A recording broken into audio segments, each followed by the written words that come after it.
In the last hour, we heard a progress report on the deaths of 21 young people at a tavern in East London about a month ago now. Has found no conclusive cause of the tragedy. Premier Oscar Mabuyane and Police Minister Bheki Cele briefed the media. Let's talk about that briefing then with investigator, forensic expert Paul O Sullivan joining us from Johannesburg. I believe, Paul, a very good afternoon to you. Welcome to Daytime Update. How helpful, in your mind, was that briefing by the Minister and the Premier? I don't think it was terribly helpful. It would have probably been better for them to just release some sort of a document instead of having everybody gather around to ask questions where the answer is, we're not sure yet. I think there's a lot more work to be done. However, the one thing I picked up from the bit of it that I saw is that they have picked up that the victims all have traces of methanol. Now, methanol is a form of alcohol, but it's a toxic form of alcohol. If you drink methanol, raw methanol, you will surely die within a short period of time. But methanol is a naturally forming substance from a byproduct of ethanol as well. So what happens in the manufacturing process of things like beers and wines, you will find trace amounts of ethanol in the beers and wines that are being manufactured. Methanol, not ethanol. But when you start manufacturing spirits like whiskey or gin or vodka or some of the homemade spirits, in South Africa, one of the favorites is Mampura. You have to be very careful because methanol itself is a toxic alcohol, and if you drink it, it will kill you. So we have often heard of cases, and not so much in South Africa, but if we turn the clock back, I can remember hearing of cases in parts of Russia where homemade vodkas were manufactured and the people drank it and they all died. Now, and there have been mass deaths through those instances. Now, when you manufacture spirits, whether it's whiskey or gin or vodka, brandy, rum, those type of spirits, they have a high percentage of alcohol in them. But during the manufacturing process, they would also pick up methanol. It's a byproduct. Now, those manufacturers, they have expensive equipment in their distilleries, and that equipment is used to filter out the methanol, so you don't end up selling bottles of whiskey which also contain high amounts of methanol.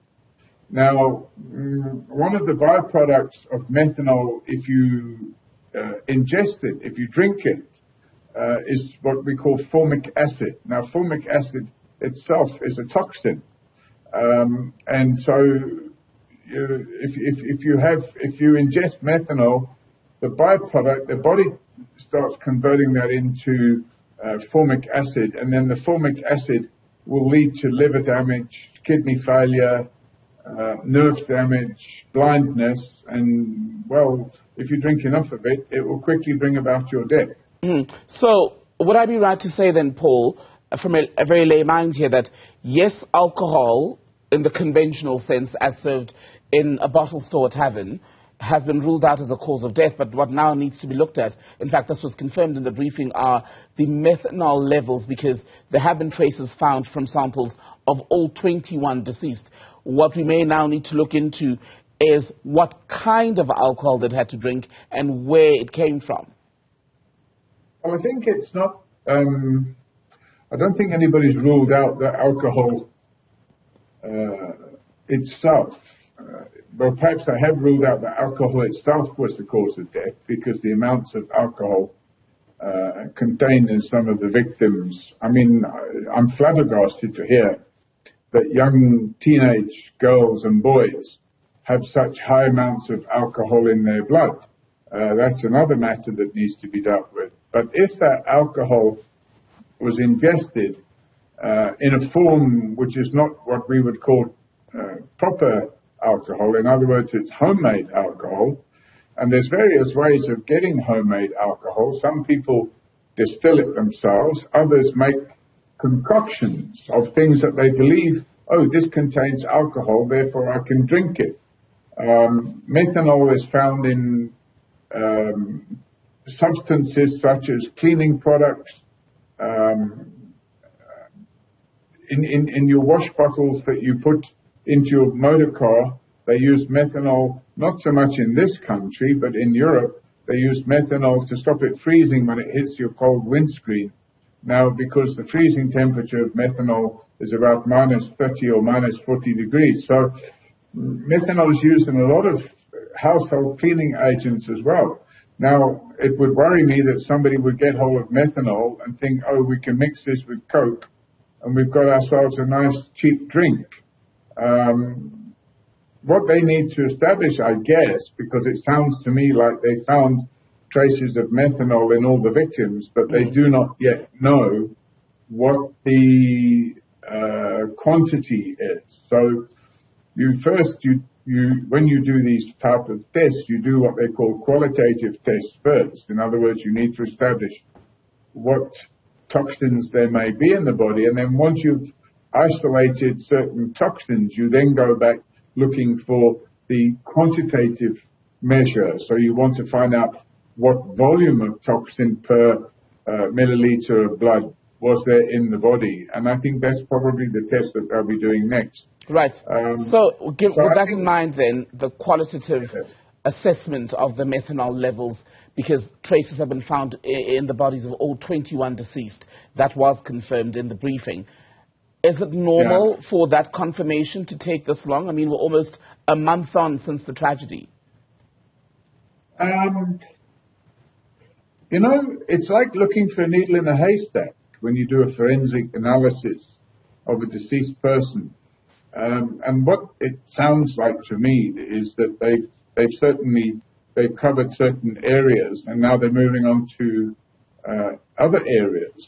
Carbon monoxide and alcohol poisoning were considered to be possible leading areas to look at. It looks like they've discounted those now. What they now need to do is look at other possible causes. And certainly if they found traces of methanol in all 21 of the victims, that would be a good indicator that somebody was selling for consumption an unauthorized form of alcohol which contained methanol. Now, it could be that they mixed alcohol and methanol with Coke, or I'm just using that as an example, orange juice or something like that, or they diluted something with methanol. Now, methanol is quite lethal. If you take a small teacup, egg cup full of methanol and drink it, you'll soon be gone. To find trace elements in all 21 of the victims, I would then be looking at where all the alcohol products came from that the young people were drinking that day. Right. Just on where the alcohol came from, I mean, at this stage, there's also work being done to confirm whether they'd all been somewhere together before arriving at the nightclub, and if this alcohol was consumed, or this methanol was consumed at the tavern, you'd then also have to look, wouldn't you, at why none of the adults who were out partying as well on that night did not consume the same thing. Yeah, I think it's very hard to, until they've drawn a conclusive picture of where everybody was before they went to the tavern. And if there was a group of, for example, if all 21 of them were at a pre-party somewhere and all drank some form of alcohol, that could be an indicator. But you would have to, if you apply the simple arithmetic terms, if only 19 of the 21 were in that group beforehand and 2 of them were not in that group, then that would kind of rule out that that group were the ones that started ingesting the alcohol, unless they brought it with them to the tavern. So there's still a lot of donkey work to be done.